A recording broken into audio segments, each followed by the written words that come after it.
Ira is a writer of fiction, poetry, and business books. His articles have appeared in national magazines and in newspapers. He has also produced educational videos for light video and television. He lives in Natick, Massachusetts, and Gwendolyn, the Graceful Pink is his first children's book. Thank you. Let's give him a big round of applause. So while I read the story, the dancers are going to dance and act out the story. And this is their dances from the Focal Point Dance Studio, which is in Kendall. And after we read the story, we'll have an opportunity for a few questions. And I hope everyone put on their laughing shoes this morning before they came to school. Because the dancers are not only great dancers, but they're also very, very funny. So I'd like you to meet some of my very, very special friends. So let's meet Gwendolyn.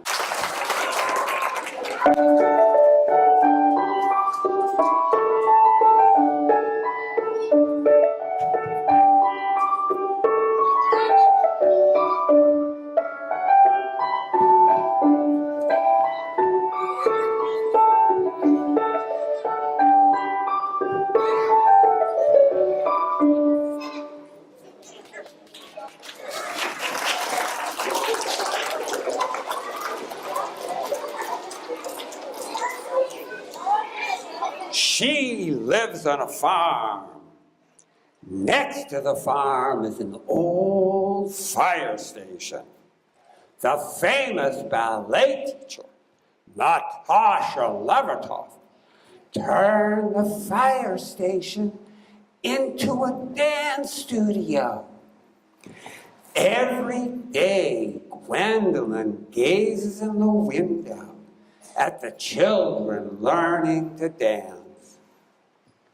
Oh, I would love to dance, she sighs. But she's afraid she can't dance because, well, Gwendolyn is a pig. Gwendolyn has a friend. Meet Omar.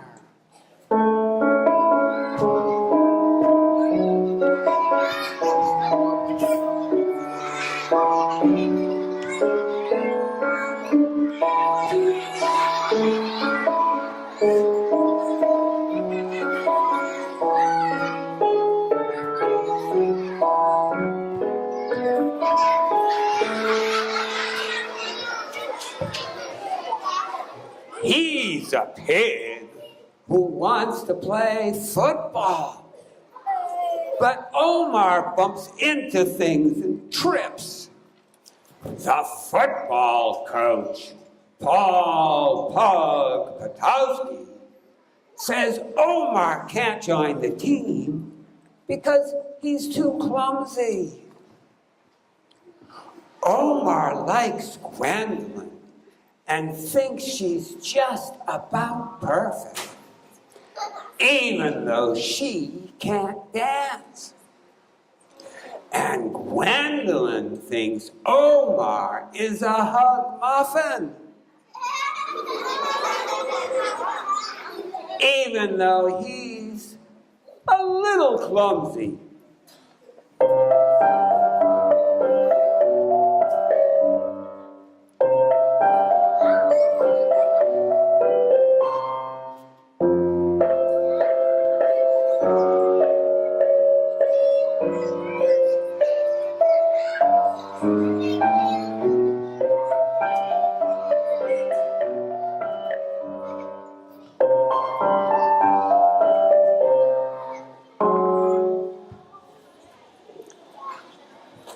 One day, Natasha, the famous ballet teacher, spots Gwendolyn peering in the studio window. Natasha does not like anyone watching who could be dancing. She motions to Gwendolyn and says, Come in, my dear, come in. I will teach you how to learn the dance. Natasha says will instead of will, and Z instead of the, because she is from Russia and has a Russian accent.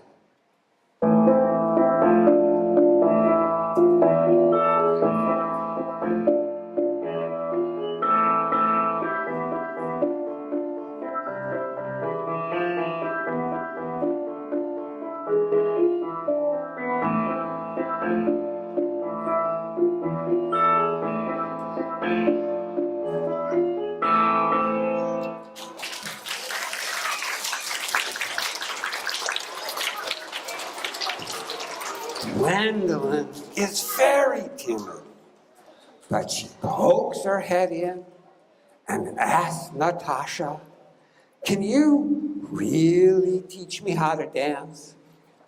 "Of course," Natasha proclaims. "I am Natasha Lovatov, the greatest teacher of dance in the world. I could teach a pig to dance." Meekly, Gwendolyn says, "I am a pig." Natasha says, "I know, that's why I said it."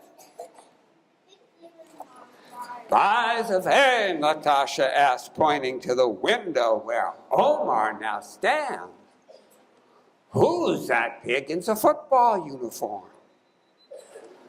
"That's Omar," answers Gwendolyn. "Why isn't he playing football?" asks Natasha. "Because," Gwendolyn says, "the coach thinks he's too clumsy." "Clumsy!" Natasha roars. "No one is clumsy. I will teach him the dance. Then we will show the coach who can play football. Come here, Omar." Shyly, Omar steps into the studio.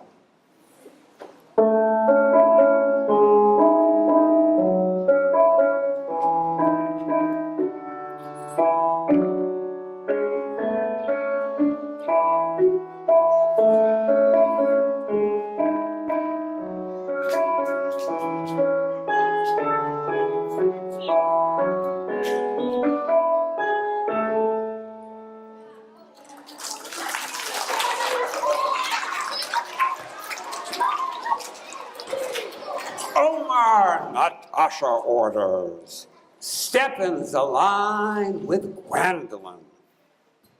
Natasha is stern and commanding, but she is also kind and wise.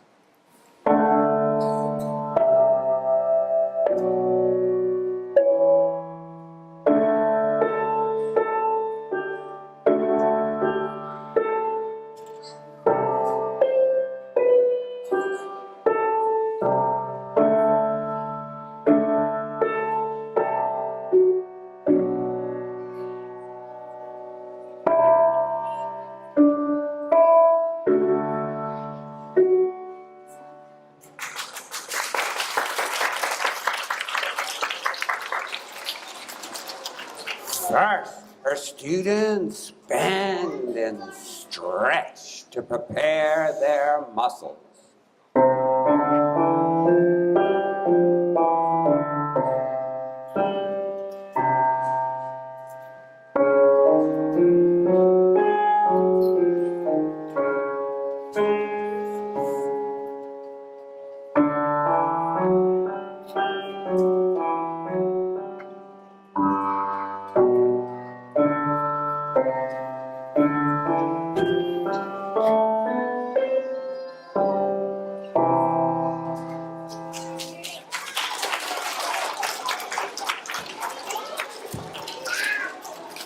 Next, they practice their steps. Sometimes they dance slowly.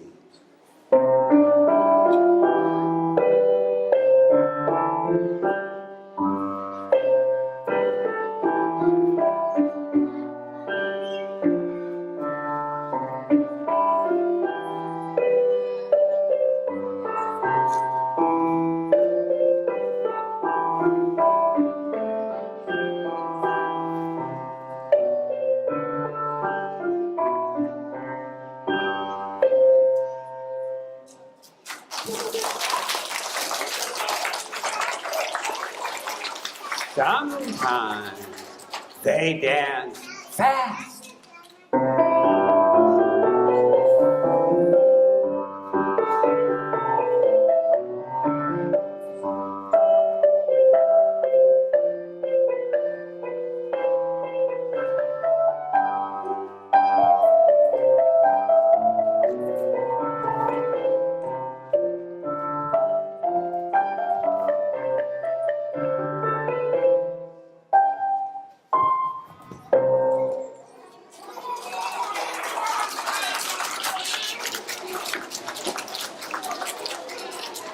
Sometimes Natasha shows them exactly how to move.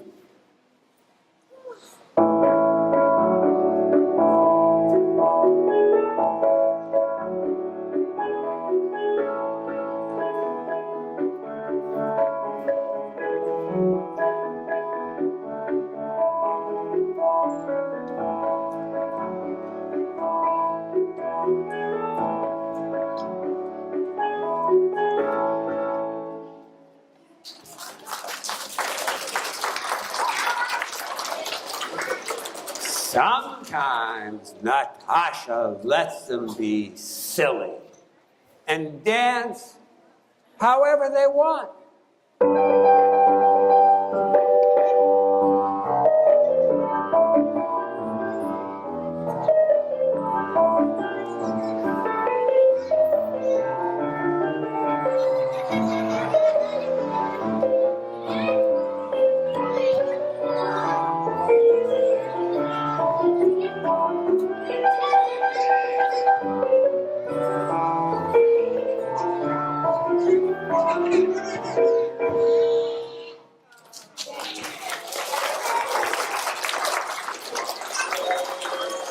Gradually, Gwendolyn and Omar learn to dance. Omar stops bumping into things, which makes the girls happy, because he often bumps into them. And he rarely trips and falls on his face, which makes Omar happy. As for Gwendolyn, she arabesques, plies, and pirouettes almost as gracefully as the girls.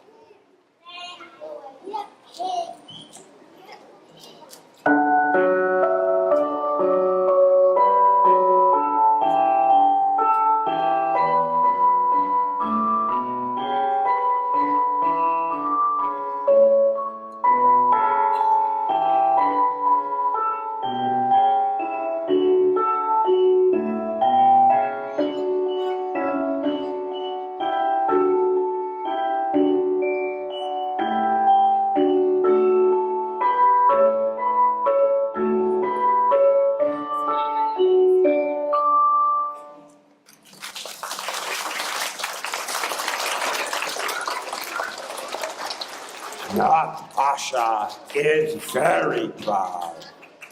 Even though she boasted she could teach a pig to dance, inside she doubted. Now she knows without question that she, Natasha Levertov, is the greatest teacher of dance in Safar. Then, one day, Omar doesn't come to class. There is Omar, Natasha demands. He's playing football, Gwendolyn says. Coach Patowski saw him running so quickly and smoothly, the coach invited him to join the team.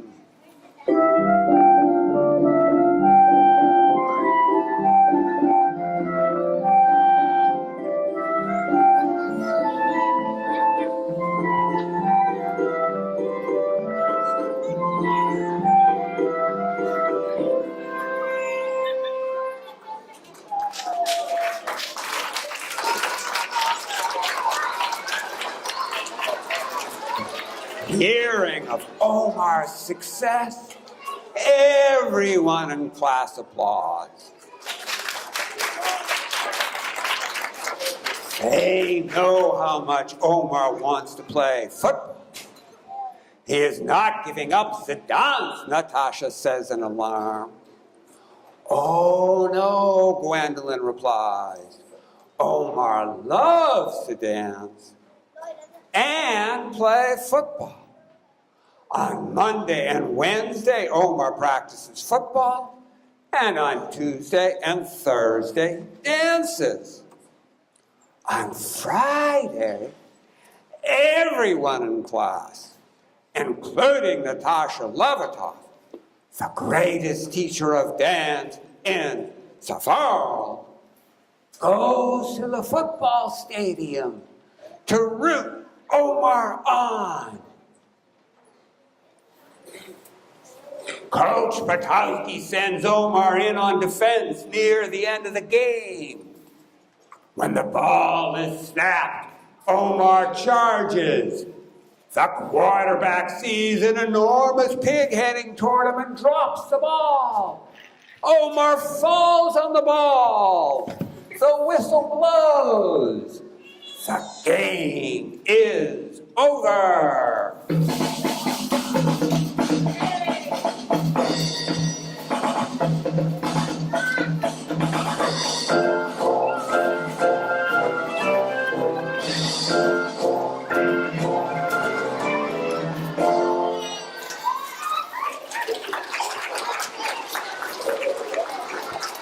Coach Patowski whoops. We win! We win! Cheers burst from the stands.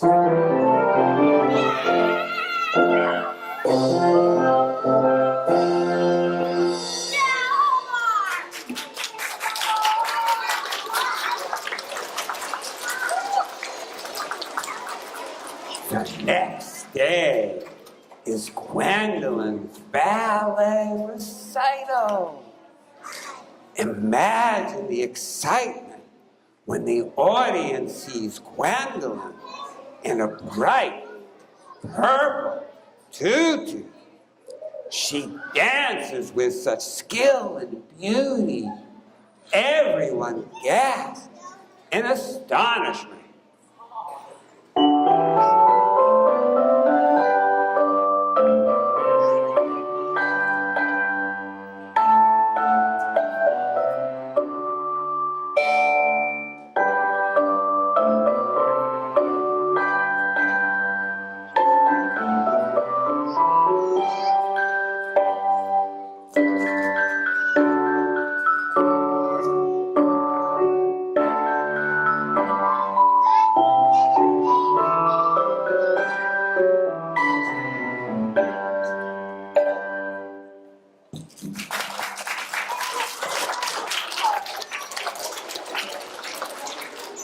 Omar and Gwendolyn do one dance together.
The audience stands and shouts, "Bravo!"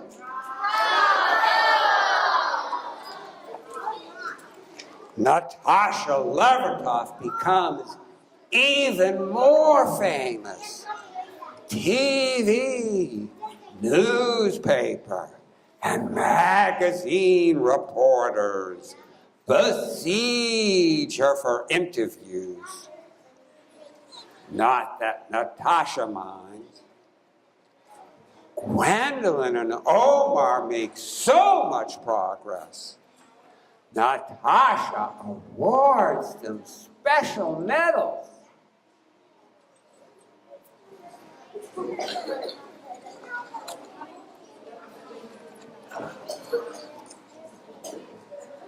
And together, the whole class learns the joy of the dance.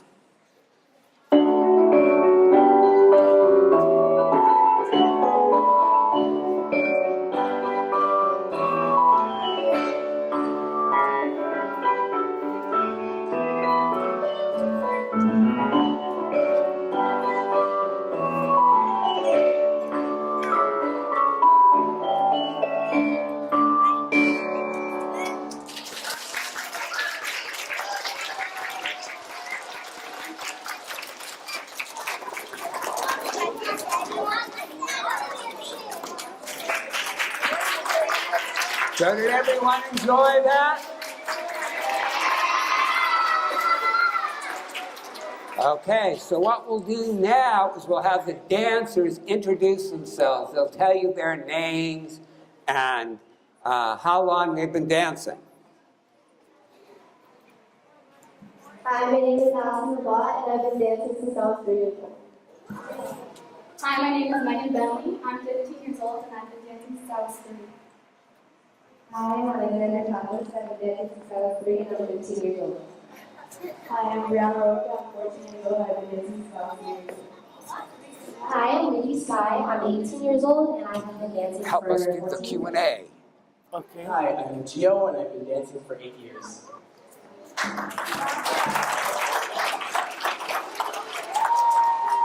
Okay. Great. So now, Ms. Plaza will help us do a little question and answers. If any of you have a question for me or for the dancers. Well, who illustrated the book? This woman named Leslie Anderson, and she's from Rockport, Massachusetts, which is another town that's on the ocean, but way up north. What inspired you to be an author? What inspired me to be an author? Good question.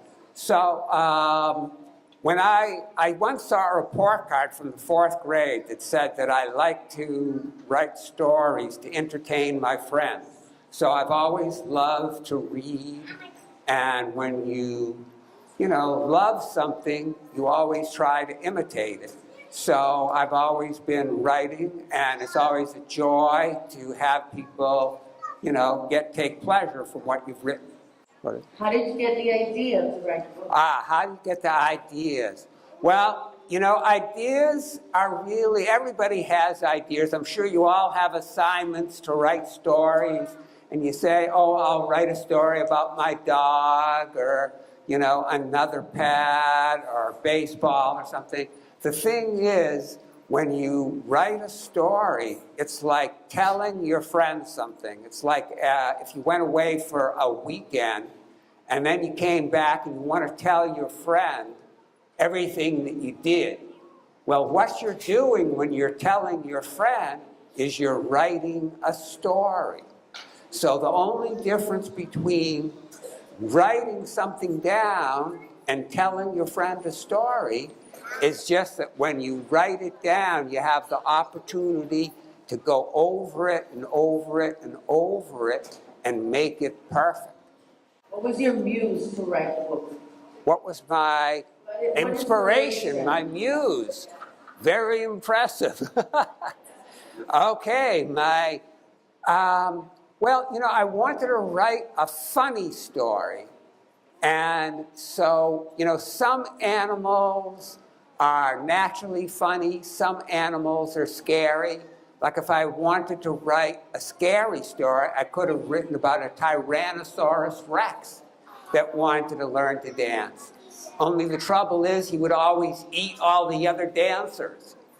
But instead I wanted to write a funny story, so I wrote about a pig. So I think that was really my inspiration to write a funny story about dance. All right. Why didn't you put the other ballerinas like pigs? Ah, okay. Well, I think it's funnier if, if it's all about pigs dancing, it's not so surprising when one of the pigs learns to dance. But if a pig came to your class and went to school with you, that would be funnier than if everybody were all pigs.